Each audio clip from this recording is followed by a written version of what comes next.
So 2023 is almost over, and I think my bingo board is almost full.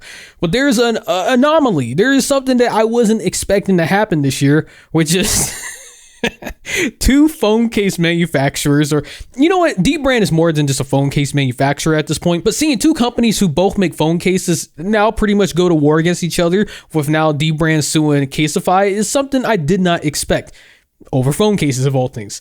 Let me explain. So for me, it all started with this video that I saw this morning. I actually thought this was going to be like some pseudo clickbait or some shit. You know how YouTube is. Someone has like all this big bold shit. And I'm like, you've been robbed. Okay, buddy. Sure. And then I actually watched it. I was like, oh shit, what the fuck? That's some damning shit. So to break it down for you, this title isn't clickbait. Jerry Rig Everything has been around for a very long time. And he's actually a pretty well-known YouTuber. I'm pretty sure you've seen one of his videos at some point. Just to give you an idea, to go look at some of his top videos. Right here, iPhone or iPad Pro bin test, iPhone 7 scratch test, the deeper grooves at a level 7, that guy. There's a good chance you've probably seen one of his videos. Anyways, he has had a collaboration with dBrand for many years, which are to tear down skins on the iPhone. So here's where the news broke today. dBrand made a series of tweets on their account, and it started off with a banger saying, Casetify stole our products, now we're suing them. So they start off by saying, Exhibit A, the phrase glass is glass and glass breaks. This is a catchphrase coined by the teardown co-creator Zach's Jerry Rig, aka Jerry Rigs Everything. It said this tagline does not exist on the internal hardware of any smartphone, yet somehow it appears on Casetify's products. And so here's dBrand right here. You can see it in its all glory. Glass is glass and glass breaks. And then when you look at Casetify's, it says it right here, glass is glass and glass breaks. So it's pretty one-to-one. Like there's no universe where they're gonna be like, oh, well, you know, we were copying the internals of the phone and, you know, somehow we happen to got the same thing. No shot, dog. It's literally right there. And then to add on top of it, if it wasn't true, if they didn't do it, then they wouldn't have this shit where you can't find the page no more. It's literally 404. But if you go rewind time, we can see it where it used to be. So here we are looking at Wayback Machine. These are all the skins that Casetify made, even though allegedly they stole them, which is pretty much all but confirmed, but we'll get there in a second. But yeah, this is what they used to have. It was called Inside Out, and it was pretty much their way of saying, hey, we like what dBrand's doing, so we're going to copy them, and we're going to copy them to the T. We're not even going to change the homework up at all.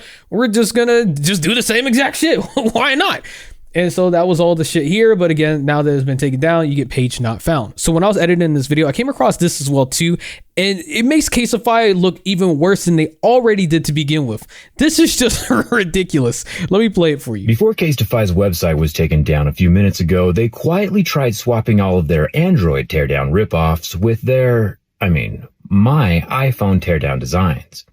What they didn't realize is that by putting the insides of a stolen iPhone onto their Pixel cases, it revealed the entire upper half of the iPhone image they stole. Not sure why they thought I wouldn't notice. I've been taking apart phones for a decade, and they still have yet to take apart one.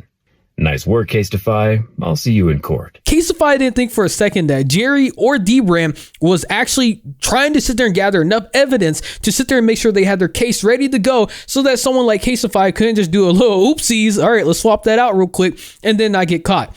No, they did their homework. They did their research. They came with the facts and they were watching. They were just waiting for you to fuck up. And you did it anyway. They knew you were going to do this shit. And they're like, hey, we got him, buddy. You already fucked up and now you even done more shit now to make yourself look even more guilty. Continuing on, dBrand says, Exhibit B, the digits 111111. This is a reference to our founding date, November 11th, 2011. This date does not exist on the ribbon cable of any smartphone, yet somehow appears on Casetify's products.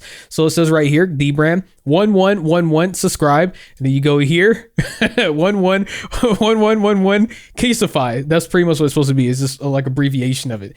So it's pretty damning shit. Like, how do you blatantly be this obvious? When someone says copy your homework, you don't copy it exactly. You change up some answers, but they can't even do that. But let's continue.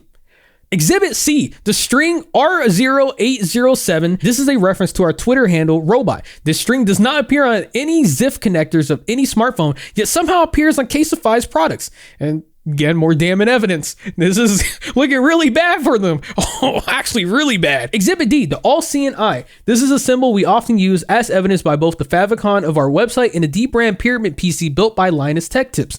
This symbol is not present on any battery of any smartphone, yet somehow appears on Casetify's products. And then again, more damning evidence.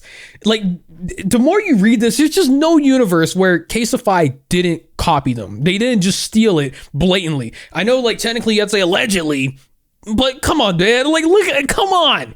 No shot. They had to have copied this shit all the way through. So then we go to the final tweet, Exhibit E, the 11.11 watts hours. This is, again, a reference to our founding date. This erroneous watt hour metric is not on a battery of any smartphone, yet somehow appears on Casetify's products.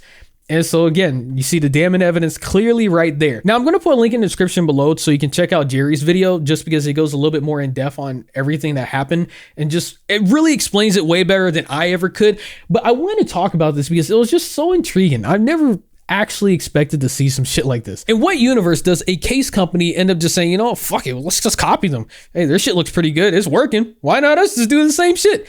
That is wild, especially when you're a fucking huge ass company. Like, I'm guaranteed they're probably $1 billion company, and for some reason they're like, hey, you know what? They're doing that shit pretty good. Why we just copy them? What could happen to us? Get sued? And well, yeah, now they're fucking around and finding out they're getting sued, all right. So The Verge did an article earlier today on this, and they went into more details on some things that wasn't posted on dBrand's on Twitter, and they reached out to them for some statements. And so I wanted to go over some of that right now. So it says, after scrutinizing the images of the cases on Casetify's website and even ordering some to confirm its suspicions, dBrand discovered Casetify allegedly copied 117 different designs down to the many digital manipulations it's made to its images. dBrand says it holds registered copyrights for each of these products, all of which were registered before Casetify's product launch. dBrand said, if Casetify had simply created their own teardown-esque design from scratch, we wouldn't have anything to take issue with. We are under no illusion that dBrand owns the idea of taking apart phones and scanning them. The fact of the matter is that they repurposed our existing designs for their products, then went to great lengths to conceal their illegitimate appropriation of our work. That's why instead of issuing a cease and desist order, dBrand is hitting Casetify with a federal lawsuit in Canadian courts where the company is based and is seeking 8 figures in damages. It hasn't given Casetify any warning either. So you can see the cases in question right now from the company's website and draw your own conclusions. So I hope Casetify got some lawyers ready, and I hope they're ready to pay up, because I really do not think they have any chance of winning this lawsuit at all. dBrand is completely in the right from everything I've seen up to this point. And in the case, if anyone was curious, no, they have not made any response. They haven't said anything yet. I guarantee they might have a statement out probably tomorrow, maybe if we're lucky. I mean, with them already having this shit taken down immediately, it's kind of already them admitting guilt, being like, oh, fuck, shit, you got us. Oh, whoopsie daisy. And their PR response probably gonna be like, oh my God, we did not mean to do this. Something happened along the lines. It was totally not intentional at all. We had these designs all originally made, and we just took inspiration from them. And we thought that those watermarks, because let's be real, those are pretty much just like watermarks at that point. It'll just be like, oh, those watermarks are just things that we were inspired by, and we just want to copy that too. Yes, they can't sit there and say that, oh, well, we were just copying the phone design, because of course they can't. It was literally dBrand's own thing. Doesn't exist on any fucking phones. So that's why this case is very interesting as well too. They have no leg to stand on. I don't envision any timeline where they can actually have a case against this, and I'm actually really curious to see how this plays out. Anyways, I just want to talk about this real quick because this is just nuts. This is wild. This is not something you see every day or even at all. So I'm all invested to see how this plays out. I genuinely cannot wait to see what Casetify says, because there's nothing else they can really say other than caught us. Oops, our bad. Definitely didn't mean to do that. So yeah, if there's any major developments, somehow like a lot of shit just goes down in the next couple days, I'll talk about it again, I guess, but I don't really see much of there being anything to cover following this, but who knows? We'll see. Anyways, you made this far into the video, consider giving a like, subscribing to the channel, leave me a comment below what you think. Have a great day. Yeah.